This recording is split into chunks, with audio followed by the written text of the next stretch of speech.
बढ़ता जा रहा। आज सकल संसार जागो निद्रा छोड़ के,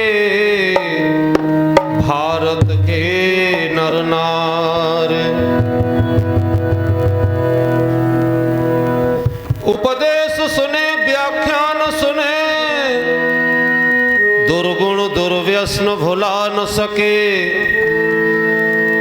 पतितों के उदाहरण पाठ पढ़े, बिछड़ों को गले से लगा न सके। गीता रामायण बहुत पढ़ी, पर फूट से पिंड छुड़ा न सके। बस में जिसके आनंद बसे, अब तक न उसे पहचान सके। धन्य प्रकाश वही जग में जो धर्म पर दीप समान जला है। विघ्न बबंडर आने पर ध्रुवलो सदमार्ग से न टला है। हाल बुरा अत होता उसी का, हाल बुरा अत होता उसी का। भलों का जो काटता पेट गला है। धैर्य न छोड़िए बंधु कभी, सच जानिए अंत भले का भला है। जिसके अंदर तरह तरह की फैली हो बीमारी, कैसे बच पाएगी जग में हिंदू कौम बिचारी। कैसे बच पाएगी जग में हिंदू कौम बिचारी। जिसके अंदर तरह तरह की फैली हो बीमारी, कैसे बच पाएगी जग में हिंदू कौम बिचारी। कैसे बच पाएगी जग में हिंदू कौम बिचारी।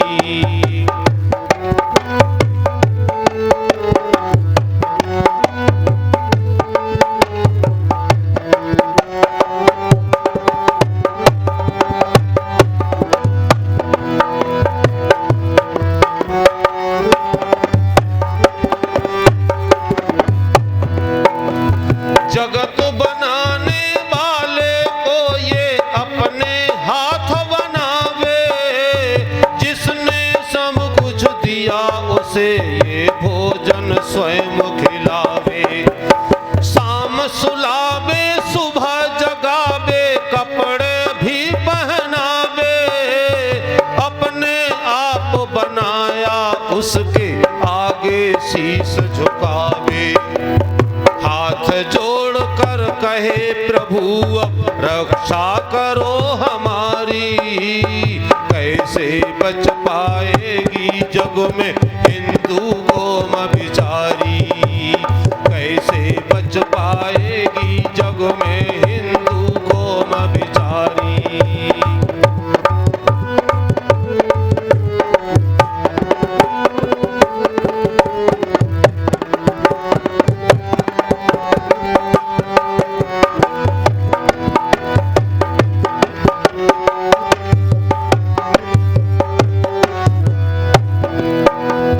जिसका अपना असली कोई निश्चित ग्रंथ नहीं है। अनगिन देवी देव मिलेंगे जिनका अंत नहीं है। न्यारे न्यारे पंथ एक भी सच्चा पंथ नहीं है। ढोंग स्वार्थ से रहत एक भी सच्चा संत नहीं है। अभिवादन भी न्यारे न्यारे करते हैं नर नारी। कैसे बच पाएगी जग में हिंदू कौम बिचारी। कैसे बच पाएगी जग में हिंदू कौम बिचारी।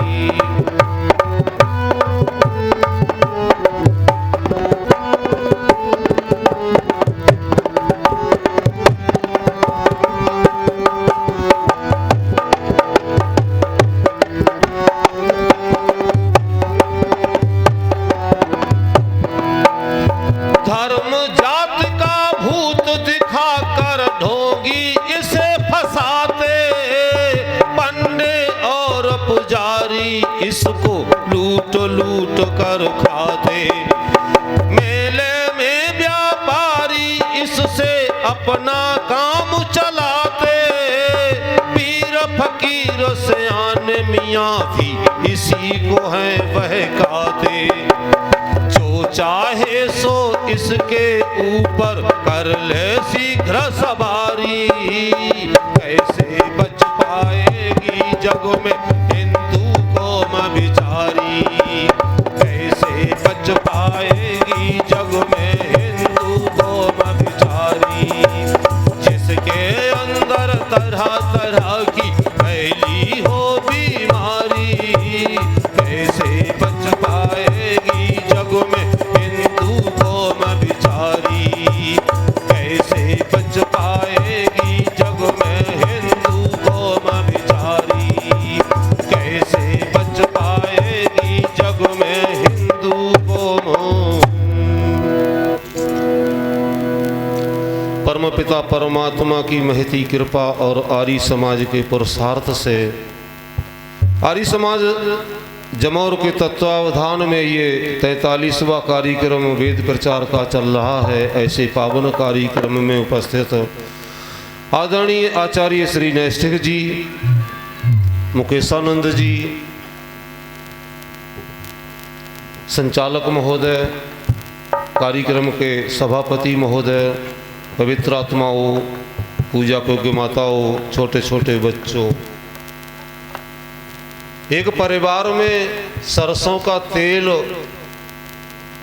समाप्त हो गया था, खत्म हो गया था। एक दिन घर में मुखिया थे नहीं, तो उनकी पत्नी ने कहा कि तब तक लाओ दुकान से तेल मंगाए लेते हैं थोड़ा सा। एक बच्चे को 10 का नोट दिया और वो गिलास जो मुरादाबादी होता था जिसके नीचे भी कोर होती थी, देखा आप लोगों ने वो गिलास, वो दिया कि जा इसमें 10 रुपया का तेल ले आ। अब वो तेल लेने गया दुकान से, 10 का नोट दिया दुकानदार को और कहा इसमें तेल दे दो गिलास में। अब तेल थोड़ा बच गया तो दुकानदार बोला तेल तो तुम्हारा थोड़ा सा बच गया है, तो उसने उल्टा कर दिया गिलास, अब इसमें डाल दो जो पीछे उसके कोर थी, इसमें अभी ये बचा हुआ तेल इसमें डाल दो।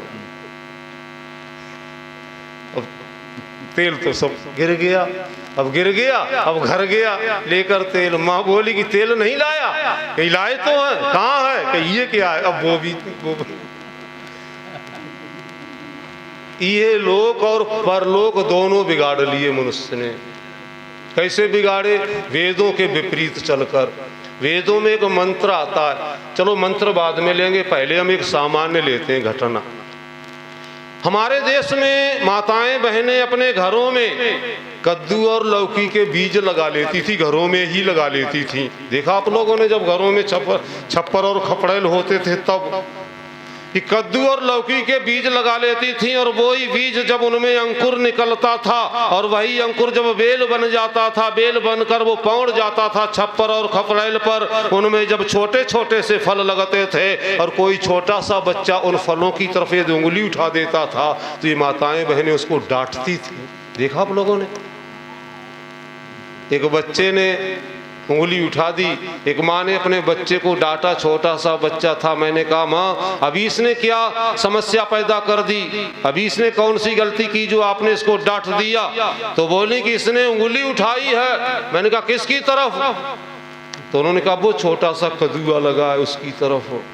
मैंने कहा तो क्या होता है, इसने उंगली उठा दी। तो माताओं बहनों का मानना था कि उंगली उठाने से वो कद्दूआ और लौकी के फल जो होते छोटे छोटे वो मर जाते हैं। अच्छा, ये बात बाबा तुलसीदास ने भी लिखी है परशुराम और लक्ष्मण संवाद में, यहाँ कुमड़वतियाँ कोई ना आई, उन्होंने भी लिख दी उसमें। ये कोई इन्हीं की बात थोड़े ही है। हाँ, लेकिन सज्जनों मुझे नहीं मालूम कि उंगली उठाने से वो फल मरे या ना मरे। मुझे इतना मालूम है ये समाज जिसकी तरफ उंगलियां उठाना शुरू कर देता है कि देखो इस घर का लड़का कैसे 24 घंटे कानों में लीने लगाए लफंगों में बैठा रहता है, देखो इस घर की लड़की कैसे एक पैर से पूरे मोहल्ले में घूमती रहती है, देखो इस घर का मुखिया कैसे शराब पी कर ताश खेलते रहता है और अपने घर में बवंडर मचाए रहता है, देखो इस घर की बहू जब से आई है तब से इसने लड़ कर इसने सास ससुर के नकेल डाल दी है। जब ऐसे उंगलियां उठना शुरू हो जाएं तो समझ लेना कि यह लोक भी बिगड़ गया और परलोक भी बिगड़ गया।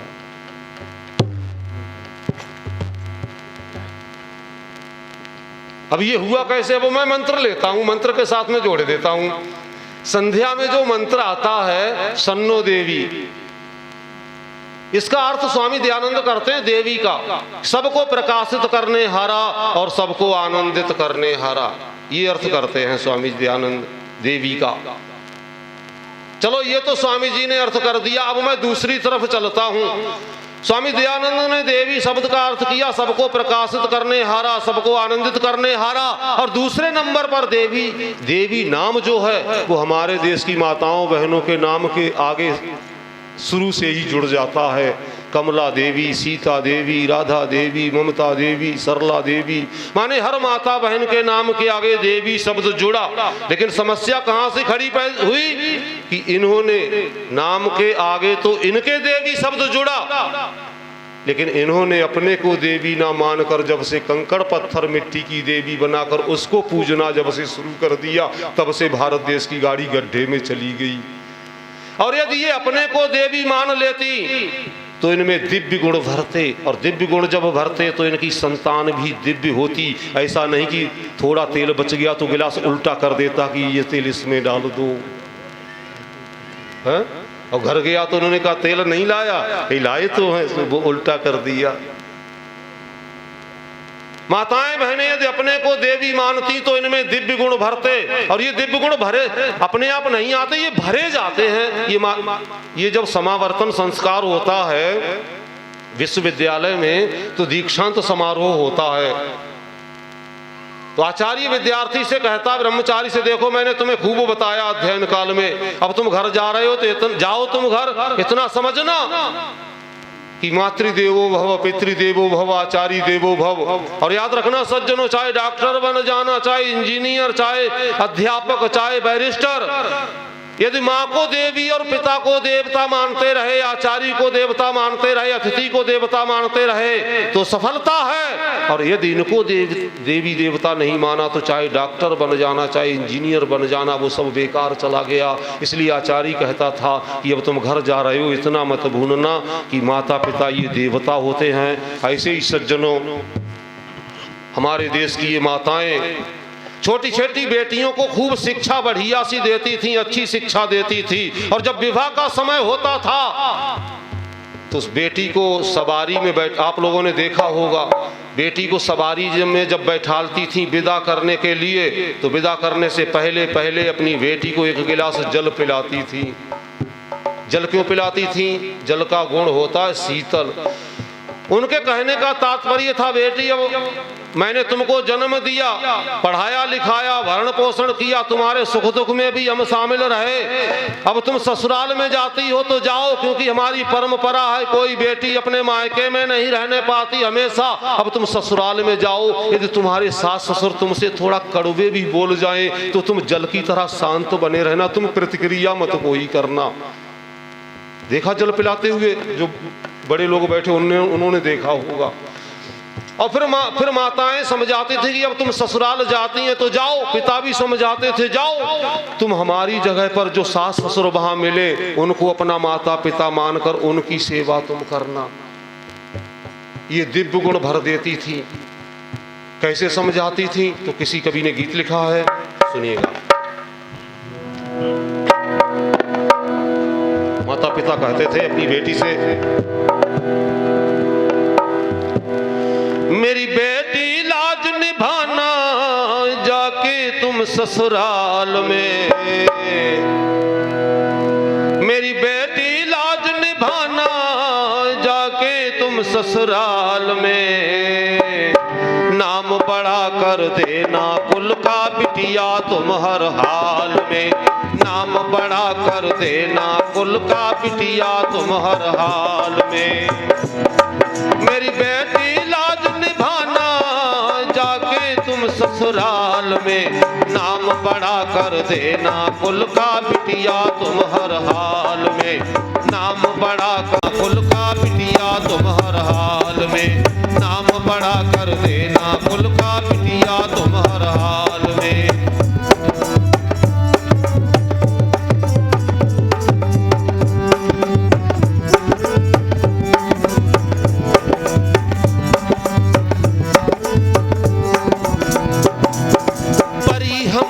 तेरी अटखेली भैया भूल न पाएगा, आकर के अब नए बहाने तुझको कौन सुनाएगा। परी हमारी तेरी अटखेली भैया भूल न पाएगा, आकर के अब नए बहाने तुझको कौन सुनाएगा। छिप छिप के रोएगा भैया जाएगी तू ससुराल में, नाम बड़ा कर देना कुल का बिटिया तुम हर हाल में, नाम बड़ा कर देना कुल का बिटिया तुम हर हाल में। मेरी बेटी लाज निभाना जाके तुम ससुराल में, नाम बड़ा कर देना कुल का बिटिया तुम हर हाल में, नाम बड़ा कर देना कुल का बिटिया तुम हर हाल में, नाम बड़ा कर देना कुल का बिटिया तुम हर हाल में, नाम बड़ा कर देना कुल का बिटिया।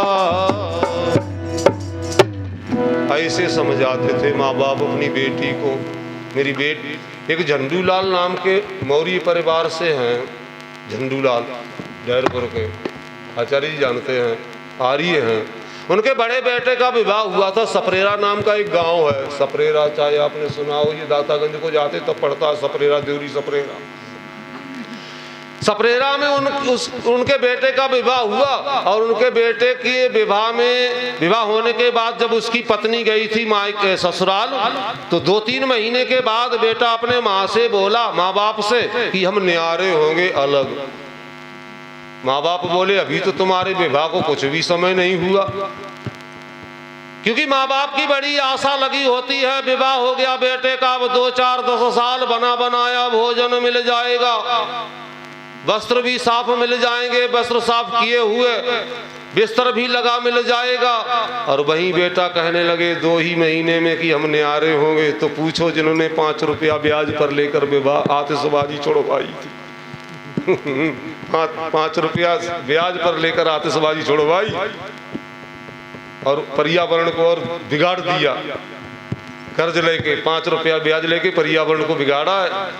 आचार्य जी कहते थे, संस्कृत के विद्वान ने कहा है, फलम धर्मस्य चेच्छन्ति, धर्म मनेच्छन्ति मानवः, फलम पापस्य नेच्छन्ति, पापम कुर्वन्ति इतनतः। चाहते तो ये हम सुखी रहें, धर्म करना नहीं चाहते, दुख चाहते नहीं, लेकिन सारे दिन दुख पाप करते रहते हैं। अच्छा आतिशबाजी छुड़वाते हो बारात में, इससे क्या धर्म होता है? पर्यावरण को दूषित करते हो, पैसा खर्च करके पाप दुख मिलेगा और गहरा नरक को भोगने को। कैंसर होंगे, कैंसर, रक्त के कैंसर बनेंगे। इतनी भी अकल नहीं आई, पैसा खर्च करके और अपने को परेशान करना, अपने बच्चों को परेशान करना। तो बेटा बोला 2 महीने में हम न्यारे होंगे। माँ बाप ने बहुत समझाया, जब नहीं माना तो कहने लगे कि नहीं मानते हो तो अलग हो जाओ भैया, फिर क्या है दबा। उसकी पत्नी को मालूम पड़ा कि मेरे पति माँ बाप से कह रहे हैं न्यारे होने को, तो अपने पति से जाकर मिली और बोली कि मैंने सुना अलग होने की बात कर रहे हैं। तो बोले हाँ अलग होंगे। पत्नी कहने लगी अलग मत हो, अरे अलग होगे तो बदनामी तुम्हारी नहीं होगी, बदनामी हमारी होगी। यही कहेंगे सब लोग कि विवाह होने के बाद जब से इस घर में ये बहू आई इसी ने बवंडर मचाया होगा। बदनामी तुम्हारी थोड़ी ही होगी, बदनामी तो हमारी होगी। अलग मत हो। बोला अलग हम जरूर होंगे, न्यारे होंगे, अलग होंगे। पत्नी बोली जब नहीं मानते हो तो अलग ही होना है। तो मेरे माँ बाप ने जब मुझे विदा किया था तो मेरी माँ ने कहा था अपने सास ससुर की खूब सेवा करना। तो हम तो अपने माँ के आदेश का पालन करते हुए सास ससुर को बनाकर भोजन खिलवाएंगे। तुम नहीं मानते हो, अलग होना चाहते हो तो अपना चूल्हा रखो, अपनी बनाओ खाओ। तुम अपनी जानो, तुम जानो तुम्हारा काम जानो। अच्छा होंगे जो न्यारे हो, अब जो न्यारे होंगे फिर मेरी बेटी लाज निभाना जाके तुम ससुराल में, नाम बड़ा कर देना कुल का बिटिया तुम हर हाल में। ये दिव्य गुण हैं, ये समाते हैं, ये माता पिता के द्वारा डाले जाते हैं बेटियों में। ये डालना बंद ही कर दिया और ये लोग और परलोक दोनों बिगाड़ लिए। अभी भी क्या, अभी कुछ नहीं हुआ। स्वामी जी ने कहा था उन्नत करना चाहते हो तो आर्य समाज के उद्देश्य अनुसार आचरण करना स्वीकार कीजिए, वरना अब मैं लगाए देता हूँ स्वामी जी की लाइन छोड़कर, वरना करहा करहा के मरेंगे।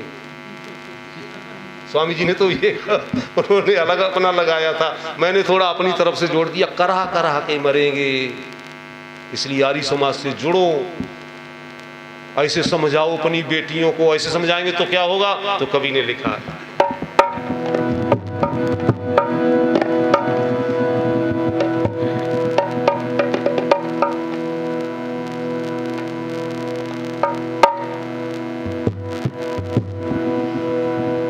भारत की पावन भूमि पर वैदिक ज्योति जलेगी, मिथ्या मत वाले लोगों की तब ना दाल गलेगी, मिथ्या मत वाले लोगों की फिर ना दाल गलेगी। भारत के कोने कोने में वैदिक ज्योति जलेगी, मिथ्या मत वाले लोगों की तब ना दाल गलेगी, मिथ्या मत वाले लोगों की अब ना दाल गलेगी।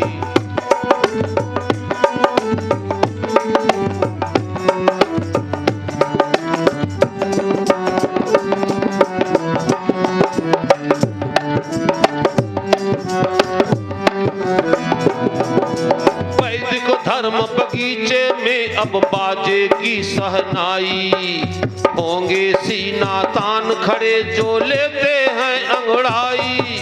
प्रीत की रीत जगे घर घर से हो जाए बंद लड़ाई, आर्य गुरुकुल में शिक्षा पावे सभी बहन और भाई। सदाचार और संयम से सुंदर संतान ढलेगी, मिथ्या मत वाले लोगों की अब ना दाल गलेगी, मिथ्या मत वाले लोगों की अब ना दाल गलेगी। भारत के कोने कोने में वैदिक ज्योति जलेगी, मिथ्या मत वाले लोगों की अब ना दाल गलेगी, मिथ्या मत वाले लोगों की तब ना दाल गलेगी।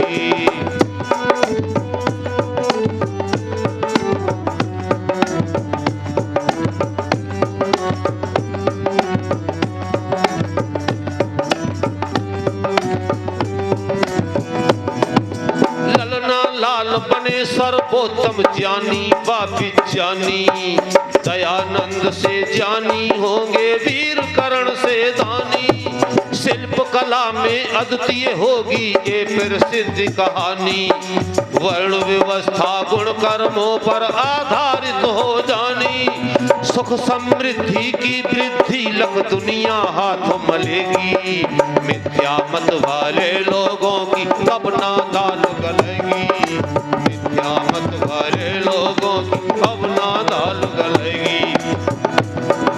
भारत के कोने कोने में वैदिक ज्योति जलेगी, मिथ्या मत वाले लोगों की तब ना दाल गलेगी, मिथ्या मत वाले लोगों की अब ना दाल गलेगी।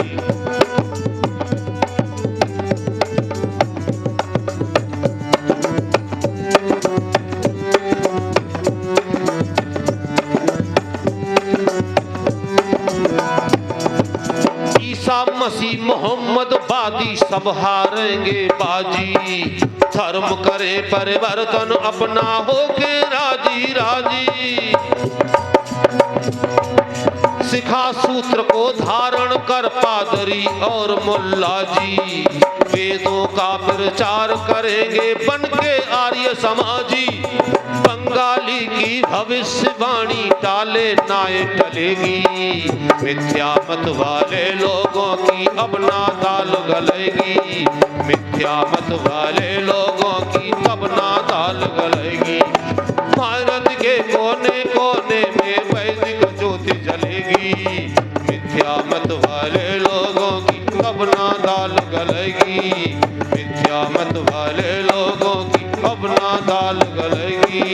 मिथ्या मत वाले लोगों की फिर ना दाल गलेगी, मिथ्या मत वाले लोगों की अब ना दालो।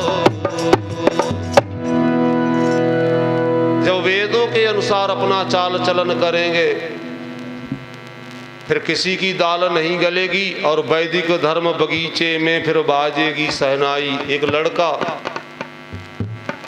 धर्मेंद्र देव नाम का, धर्मेंद्र देव नाम था, एक मिल्क जो बरेली से रोड जाता है दिल्ली को, तो मिल्क नाम का एक छोटा सा कस्बा पड़ता है, मिल्क देखा होगा आप लोगों ने। मिल्क से सटा हुआ एक गांव है रौरा कला, बिल्कुल मिल्क से सट गया। रौरा कला का रहने वाला था धर्मेंद्र देव, गंगवारों का लड़का, आर्य समाजी था और डीएम बन गया था वो। एक तो आर्य समाजी और फिर डीएम बना। डीएम बनने के बाद जब पिताजी मिलने गए थे अपने बेटे से तो पहरेदार खड़ा था डीएम के यहाँ गेट पर। कहाँ जा रहे हो बाबा? बोले मेरा बेटा है धर्मेंद्र नाम का, यहाँ धर्मेंद्र नाम है उसका। अच्छा यहीं खड़े हो जाओ, वो डीएम है उनसे अनुमति लेकर आते हैं। अब वो गया था सेवक डीएम साहब के पास, धर्मेंद्र देव के पास, और जाकर कहने लगा कि आपके पिताजी आए हैं, कहिए क्या अनुमति है, मिलना चाहते हैं। धर्मेंद्र देव कहने लगा अरे वो तो पूज्य पिता हैं, उनको मेरी अनुमति की क्या आवश्यकता थी। जब उन्होंने कह दिया मेरे पिता हैं तो बिना अनुमति के ही ले आते। और जाओ उनको ले आओ, ऐसा ना महसूस वो कर पाए कि मैं उनको इतरा कर बुला रहा हूँ। अब वो सेवक जाता है, चलिए आप, डीएम साहब बुला रहे हैं। तो डीएम के कार्यालय में चाहे आपने देखा हो बढ़िया बढ़िया ये दड़ियाँ बिछी होती हैं नीचे, दड़ी बढ़िया बढ़िया कालीने। तो वो गांव के रहने वाले थे, पिता उन दड़ी पर जो बिछी थी नीचे जूता पहनकर हिम्मत नहीं जुटा पाए, जूता बाहर उतार दिए, नंगे पैर अपने बेटे से मिलने के लिए गए थे। बेटे ने भी ये नहीं देखा कि पिताजी पास में आ जाएं तब हम इनको नमस्ते करें। पहले से ही उठकर अपने आसन से 4 कदम बढ़ के अपने पिता को अभिवादन किया और अपने पास बिठाकर अपनी माँ के हालचाल पूछने लगा, चाची के, ताई के, पड़ोसों के, गांव के, सबके। तब तक बादल था, छोटी छोटी बूंदें पड़ने लगी, हल्की हल्की सी।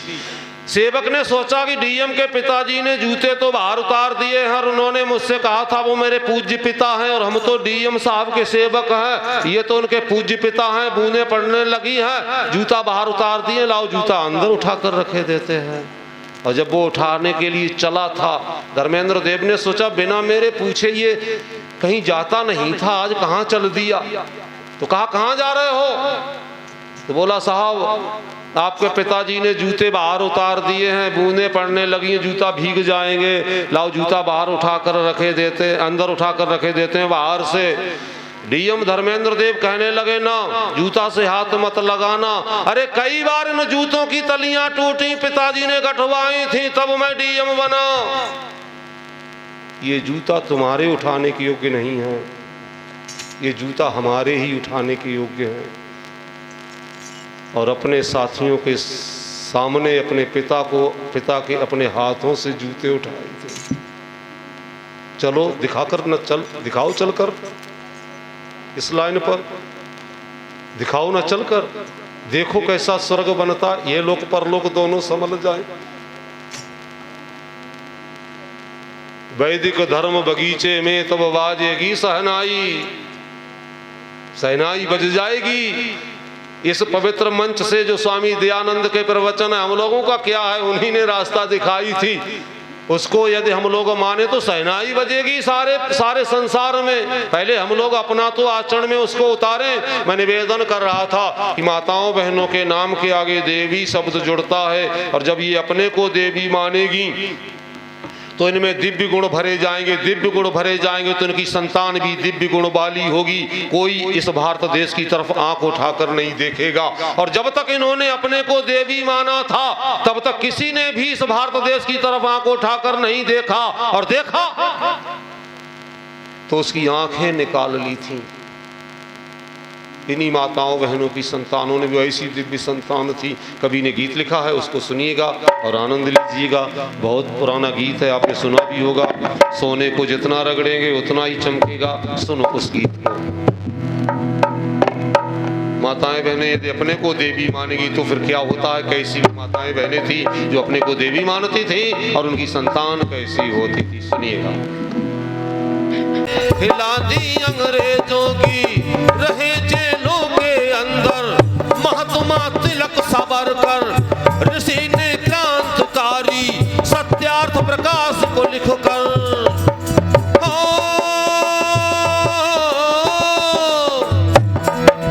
कर्मठ गुलामी की जंजीरें तोड़ के डाली है। मेरी माँ वीरों वाली है, मेरी माँ वीरों वाली है, वीरों वाली है, मेरी माँ शेरों वाली है, मेरी माँ वीरों वाली है। जिसके वीरों के दुनिया में शान निराली है, मेरी माँ वीरों वाली है, मेरी माँ शेरों वाली है, मेरी माँ वीरों वाली है, मेरी माँ शेरों वाली है, मेरी माँ। जब तक अपने को देवी माना था माताओं बहन बेटियों ने, तब तक ये संतानें उत्पन्न हुई थी दिव्य गुण वाली। एक बेटा अपनी माँ से जिद करने लगा, माँ नेताजी सुभाष चंद्र बोस की आजाद हिंद फौज में हम भर्ती होंगे, हम भारत माता की रक्षा करेंगे, स्वतंत्र करवाने में अपना भी हम सहयोग देंगे। माँ ने बहुत समझाया, बेटा माना नहीं तो माँ को मजबूर होकर अपने बेटे को लेकर माँ गई थी नेताजी के पास और जाकर कहा, नेताजी मैंने अपने बेटे को बहुत समझाया, ये माना ही नहीं, ये आपकी आजाद हिंद फौज में भर्ती होकर भारत माता की रक्षा करना चाहता है। नेताजी कहने लगे, माताजी अरे ये तो जन्म से अंधा है, ये क्या भारत माता की रक्षा करेगा, इसको तो कुछ चमकता ही नहीं, ये तो जन्म से अंधा है।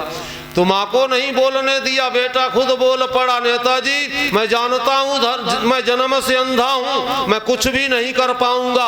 हाँ इतना तो मैं कर ही सकता हूँ, जब अंग्रेजों के द्वारा हमारे क्रांतिकारियों पर गोलियां बरसाई जाएगी तो एक क्रांतिकारी के आगे खड़े होकर अपने सीने पर गोली लेकर एक क्रांतिकारी की रक्षा तो कर सकता हूँ मैं, ताकि क्रांति आगे चलती रहे।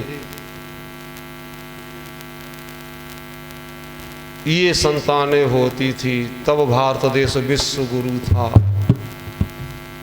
वैसे ही चिल्लाते हैं लोग, चिल्लाते हैं, गला फाड़ते हैं लोग, हम ये करेंगे वो करेंगे, कुछ भी नहीं करेंगे, इसको बिना अपनाए कुछ भी नहीं होगा।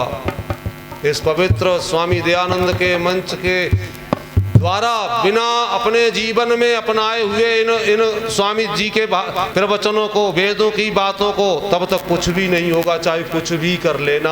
और किसी शायर ने कहा भी है, तुमने चाहा ही नहीं वरना हालात बदल सकते थे, तुमने चाहा ही नहीं वरना हालात बदल सकते थे। स्वामी दयानंद की आंखों के आंसू तुम्हारी आंखों से निकल सकते थे, तुम तो ठहर गए एक झील की तरह, दरिया बनते तो बहुत दूर निकल सकते थे। जिस समय पंडित लेखराम पंजाब प्रांत आर्य प्रांतीय सभा पंजाब से करते थे प्रचार, और महात्मा मुंशी राम थे अध्यक्ष प्रांतीय सभा के, और पंडित लेखराम को एक गांव में जाना था प्रचार करने के लिए, तो दूसरे गांव से आए थे प्रचार करके, महात्मा मुंशी राम से जाकर मिले थे प्रधान जी से। प्रधान जी ने कहा, महात्मा पंडित जी उस गांव में तुम्हारा कार्यक्रम लगा है, वहां नहीं जाओगे? बोले क्यों? बोले आपकी जान को खतरा है वहां। इतना प्रधान को चिंता थी, वहां नहीं जाएंगे तुम? क्यों? वहां तुम्हारी जान को खतरा है। पंडित जी बोले, हमको डर पाते हो? वहीं जाएंगे हम। अब देखो प्रतिक्रिया देखो, प्रधान जी को उनकी जान की खतरा था, पंडित जी के बोले हमको डर पाते हो तुम, भयभीत करना चाहते हो, वहीं जाएंगे और सभा नहीं भेजेगी तो छुट्टी लेकर बिना वेतन के वहां जाएंगे और वहीं प्रचार होगा। तब ये प्रचार हुआ था, वहीं होगा प्रचार, बिना वेतन के हम जाएंगे प्रचार करने के लिए। तब वैदिक धर्म बगीचे में शहनाई बाजी थी, तब ये सब कुछ ठीक बना था। सज्जनों ठीक है, धन्यवाद आप लोगों को। वाणी गुरुग्राम। ओम।